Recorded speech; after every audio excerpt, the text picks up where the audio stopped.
Dear students, welcome to the classroom. Today we are going to learn our new lesson of English Bal Bharti Standard 1, Unit number 6, Lesson number 3, Buying Things. So, listen and read. Soham and Riva are going to a shop with their parents.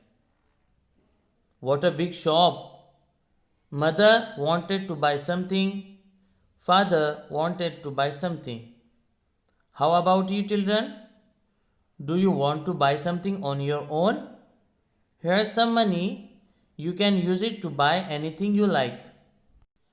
Shall we buy chocolates? Shall we buy crayons? Shall we buy a toy?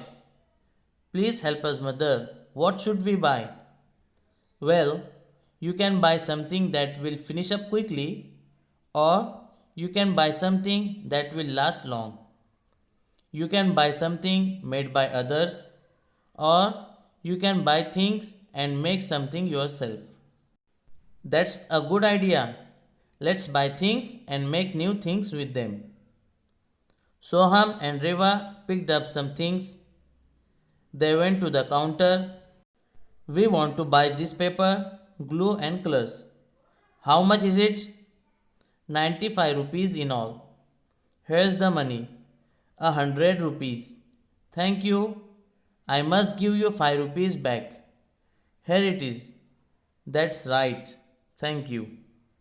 So, dear students, moral of this lesson is that instead of buying something that will finish up quickly and instead of buying things made by others, we should buy things and make new things with them.